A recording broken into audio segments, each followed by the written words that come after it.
it is our pleasure to be joined by a man that writes about a little bit of everything. He covers it all for CBS Sports, but he is one of their go-tos when it comes to the sport of golf.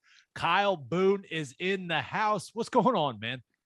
Hey, thanks for having me on, guys. Looking forward to a big week, big platform for Tulsa. Really excited about it.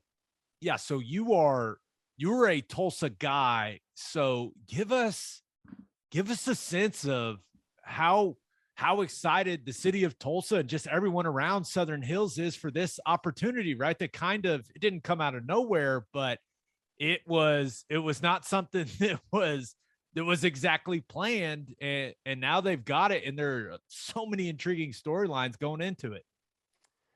Yeah, this has been a steady build for, I'd say, the last month for Tulsa and Southern Hills. I talked to the PGA director over at Southern Hills a couple weeks ago, and Tiger flew out on his private jet for kind of a quick practice round, kind of scouting the event and preparing ahead of this week. And the buzz that he was talking about was already pretty palpable. Tiger buzz just hits a little bit different in the golf world, right? And so this is really the second chance that we'll see him at a major event since the Masters, obviously, and really since his big car accident. So Tulsa is obviously very fired up about it. Tiger is expected to be here.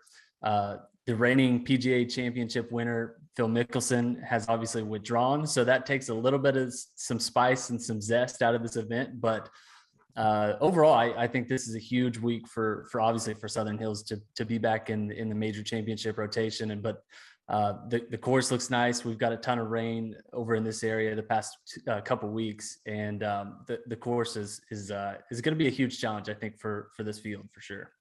Yeah, tell me a little bit more about the course. And yeah, a lot of water and a lot of heat usually helps those courses really start to pop and look beautiful.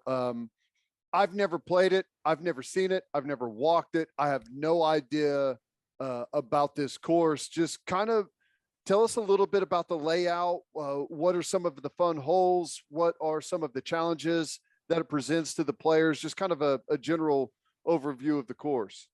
Yeah, it's a different course than when Tiger won here back in 2007. I think that's probably the most notable difference in maybe if you're even slightly familiar with Southern Hills. They've made it a little bit longer. This is not going to be like a bomber's paradise where, if Bryson DeChambeau, for instance, decides to come out and just try and play driver the entire week. Like, you have to have some precision. You have to have some tactical balance in terms of how you're attacking this course. And you can be penalized pretty heavily if you're just out there just trying to whack it and play the long game. So this course is going to be pretty challenging. I think they're hoping that it plays pretty tough. The winner at the Byron Nelson this week, the AT&T Byron Nelson, was 26 under. So don't think we're going to see anything like that. This course is going to play really, really tough. I would imagine like the winners like 10, 12, maybe 13 under. And the conditions, I think, are going to be pretty interesting too, because it's been really hot all week here in Tulsa. This weekend is setting up to be just fabulous weather though, like 70s, 80s, and maybe 90s. If it starts to get up in the 90s, then I think we're going to see this course really firm up and really provide some challenge, some bite for these golfers. But I think this is absolutely going to be a really tough test regardless. Just the way that this course plays, how long it is. If you're not completely hitting your spots, and that's why we've already seen, Justin Spieth, Jordan Thomas, Tiger Woods, among others, who have already came up to Tulsa to kind of scout ahead of time. They want to know what they're getting into. And this is going to be, it's obviously a major championship venue. I think this course is going to play really, really tough for some of the best in the world. And we'll see kind of the best of the bunch kind of rise to the top here. You mentioned Tiger coming and playing that practice round.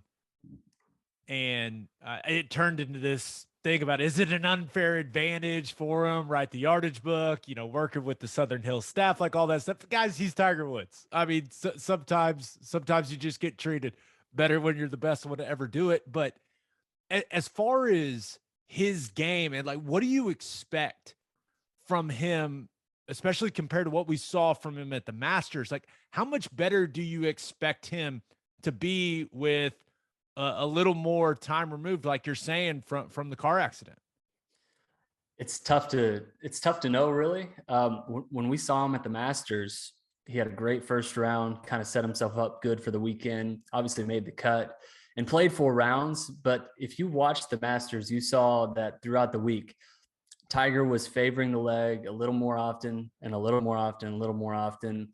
And so we're obviously 2 months removed from that. We'll see what he looks like physically this week. And kind of the hope is just that he's able to kind of put that in his rear view. I think this is something he's always going to deal with. And he's talked about physically, the ailments that he's been dealing with since the accident. It's just going to live with him for the rest of his life. But Tiger just has an advantage in experience. And I think that helped him at the Masters. He made the cut against really all odds. I think that was in itself a minor miracle. I think he'll make the cut this week at Southern Hills. He's very familiar with this course. This is obviously where he won a major championship in 2007. And the fact that he's already got his yardage book out, he's already scouted this place several times. He kind of knows the ins and outs of this course. And it's been a while, obviously, since he's won a tournament here in Tulsa at Southern Hills, but he's very familiar with this course. And we saw at the Masters, that experience that he has playing at Augusta National, I think paid off. He's not the longest on tour anymore. He's maybe not the best putter on tour anymore, but just the old grizzled veteran, the guy who kind of knows where he's going and can pick his spots, I think is setting up as it's an interesting kind of setting up almost as a dark horse entering this week. Now, we don't have to spend much time on this, but just kind of a follow-up on Tiger.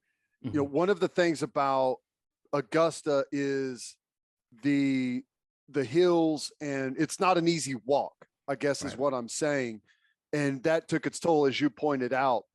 And Southern Hills, it's not flat by any means, but how is it compared as a walking course to the Masters? Physically, it should be a little bit easier, especially for Tiger. I mean, you talk about the hills at Augusta National, it's kind of what they're famous for. And some of the ball locations, when you're hitting it perfectly striped right in the middle of the fairway, you can have a tough lie because your ball may be on an upslope or a downslope or a side slope. That won't necessarily be the case at Southern Hills this week. It is a long course. If the temperature spikes up in the 80s or 90s, it's going to be really hot. It's going to be really challenging. I think he's better when it's hot. It seems like he stays warm and stays looser. Yeah, and he's still in good physical shape, conditioning wise. He's in good shape. It's just the leg, I think, that gives him some troubles and some back troubles as well. But this does set up to be, I think, it physically should be an easier course, just because it's not nearly as hilly as the Masters and obviously at Augusta National. So as you're preparing, to talk about the PGA Championship, write all the articles that you guys do such great golf coverage on CBS Sports. Who's coming in hot, right? And when you look at who's coming in hot and then whose game matches up well with the course, who are a couple of these guys that you think that you're expecting to have some success this week?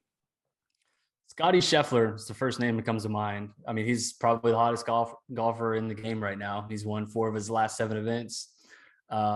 He comes in as the betting favorite. He has said in the past that his favorite tournament and his favorite venue is Southern Hills in Tulsa, which is extremely random, guy from Texas.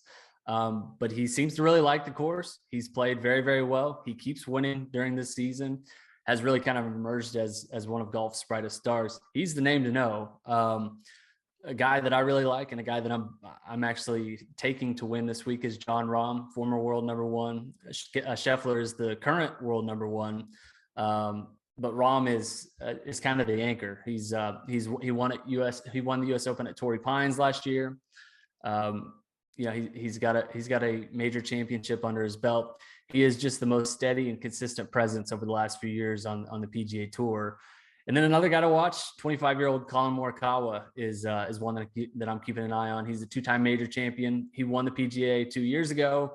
He also won the Open Championship last year. So There's no shortage of star power this week. I think it's going to be really fascinating. I mean, I didn't even mention Jordan Spieth or Justin Thomas, who are in the mix this weekend at the AT&T Byron Nelson, and could have easily taken it had not KH Lee emerged late. So there's a lot of star power, obviously, in golf, and all of it's going to be in Tulsa this weekend.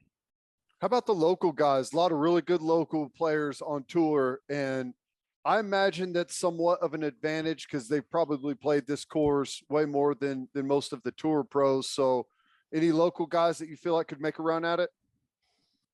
Yeah, I mean, as far as university wise, Victor Hovland's the guy that immediately comes to mind. He's not exactly from around here, but went to Oklahoma State. A guy who's, top 20 in the world golf rankings, has been very steady, has not gotten over the hump in terms of winning a major championship, but has been very good and one of the best European players on the PGA Tour. That's the one immediately comes to mind. But even some of the local guys like Jordan Spieth and Scottie Scheffler, two Dallas guys, I think should be kept in mind here. They're obviously very familiar with the area, and they're from Texas. I think they should be pretty familiar with this course as well. Kyle, you mentioned Jordan Spieth. Can you tell us a little more about Jordan Spieth's chances this weekend? Because everyone knows that Jordan Spieth is Teddy Lehman's favorite golfer on the tour. Yeah, absolutely. The human roller coaster. Jordan Spieth is in pretty good shape coming into this event. He's been, at one point, you win the Masters really early in career, and you kind of set yourself on a trajectory that people become enamored with. He's still only 28 years old. He's been a tour pro since 2011, 2012. Played really well at the Byron Nelson. He continues to do that kind of as a tune-up to the PGA Championship. He's a guy who, when he's not in his own head, I think he is one of the best on the PGA Tour, but frequently, as you know, as a Jordan Spieth stan, he is frequently in his own head. So if he can, kind of play clean rounds this week in Tulsa at Southern Hills, I think he'll be in good shape. I think that also ultimately comes down for Spieth. How is he putting? How is his short game? Because if his short game is on, if his putting is on, I don't care what he's looking like off the tee. I don't care how his irons look. He can win this golf tournament. So absolutely, from a physical standpoint, I think one of the most talented, obviously, golfers on the PGA Tour. My favorite thing in golf is watching Tiger win. My second favorite thing in golf is watching Jordan Spieth absolutely blow up and have a total meltdown. Give me the Sunday meltdown hole. What hole can he go out there and throw a 10 up or something just to totally take himself out of it? I mean, the answer is all of them. Jordan Spieth is likely to blow up at any hole.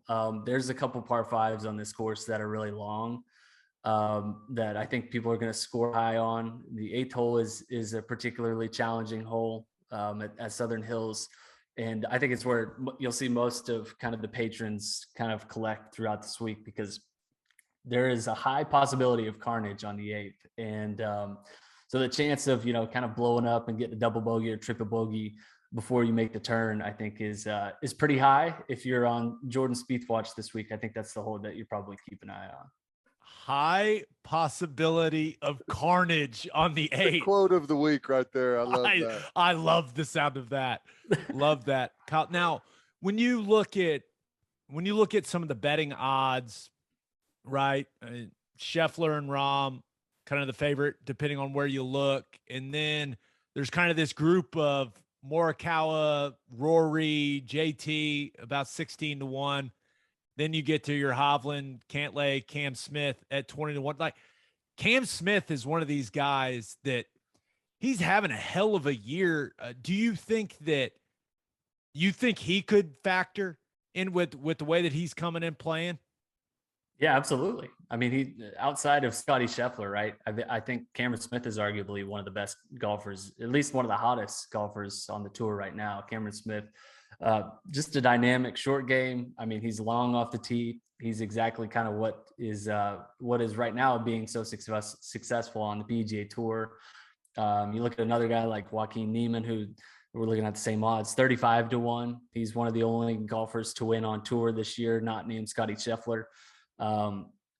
So, I mean, even if you go down the list of like star power and names like Cameron Smith, Joaquin Niemann, Shane Lowry, all those guys, decently long odds, easily have a chance to compete and maybe win this week at Southern Hills. Again, that's why in golf, it feels like there's not a lot of parity, but there are so many top 20, top 25 golfers in terms of talent and physicality and star power that I think, you know, coming into the Southern Hills this week at Tulsa, I think is going to be really, really fascinating. How about someone well outside of that group that you think maybe a long shot guy that can, you know, find his way, you know, maybe have a real nice early round, maintain, and then close strong and have a chance down the stretch? Bryson DeChambeau at 50 to 1, I think is pretty interesting. He's coming off an injury. He had surgery. The expectation though is that he's going to try and give it a go this week. Obviously Bryson DeChambeau, as we know, is one of the longest on the tour. He's famously said that Augusta National he could make into like a par 68, 69, just the way his game sets up. Somewhat infamously now. But his distance off the tees, I think, is a difference maker. And at Southern Hills, I think it could set up to kind of be a bomber's paradise. We'll see kind of if he's precise and how fresh he looks, especially coming off the injury. But at 50 to 1, pretty interesting odds. Tiger Woods, obviously, down there as well. His odds are at 50 to 1. Patrick Reed, to me, sets up as a potentially interesting long shot. He is 65 to 1. Obviously, won a major championship before. A guy who I think has the short game to be able to compete this week at Southern Hills. Doesn't necessarily have the link that some of these other guys do, but from a talent perspective, like Patrick Reed is always kind of in the mix. It feels like if he starts off hot this week, could easily see him kind of thrusting himself into contention. We already know that he's been in Tulsa previously, just in the last few weeks, kind of scouting the course and getting a feel for it. So he's been preparing. And it sets up, I think, pretty nicely for him as well. There's a lot of names here on this list, but those are just some names, I think, longer shots outside the tier of contenders, the favorites that come to mind as interesting kind of flyers this week and heading into the week. Is it time to start being worried about Brooks Koepka's future? Because it seems like, I mean, Kyle, the injuries are starting to pile up for Koepka. Yeah, it makes me nervous. It makes me really nervous. And, you know, it was almost like a year there where it's like, oh, he's got the knee thing and he's battling through the knee thing. And it's almost like an asterisk, right? Where at least he's out there competing. At least it looks like he's still trying to gut it out. And, you know, now we're several years removed from that. It still feels like there's always something that's kind of ailing him. He's always playing through it, right? I think infamously we saw him, not this Masters, but the previous Masters, where he had knee surgery just a few weeks before. He's trying to bend down to read putts, and he can't even go all the way down because he can't extend his knee all the way. So, you know, one of the most talented guys on tour, obviously, from a physicality standpoint. I mean, just physically very strong, very long off the tee. But, you know, he's won 4 majors, so it's hard to say, hey, what could this guy's career be? But I mean, from 2017 to like 2019, 2020, he was one of the most consistent guys on the tour and has kind of slipped off. And it kind of sucks. It sucks for golf. He's obviously a very talented golfer, but it does feel like the injuries are piling up there. And it's just kind of sad to see, honestly. Let's take me back to the Phil Mickelson situation. What's the future hold there? I mean, it's been uncertain. It's been rocky. It's been weird, frankly. Thought maybe we were going to see him kind of rip the Band-Aid off and get back into things, but not the case. What do you expect to happen in the future? I'm not sure we'll see Phil Mickelson on the PGA Tour anytime soon, which is weird to say. You know, he's getting up there in age, right? He's over the 50-year-old mark. And so, you know, he won the PGA Championship last year, kind of hoping that he would be able to defend his title this year. But, you know, there were some comments that he made in a upcoming book to a Sports Illustrated golf writer about the Saudi Tour, Live Golf, and kind of the competing tour that has been emerging and is set to get underway here soon, where basically he's talking about some of the horrific things that the Saudis have done. And it was not a good look. It's not a good look at all. There's no word on, whether he's suspended or whether it's a wink suspension, but we haven't seen Phil Mickelson since those comments came out. He's lost several sponsors since those comments came out. That book is set to release, I believe, on Thursday, which would be the first day of the PGA Championship. And who knows?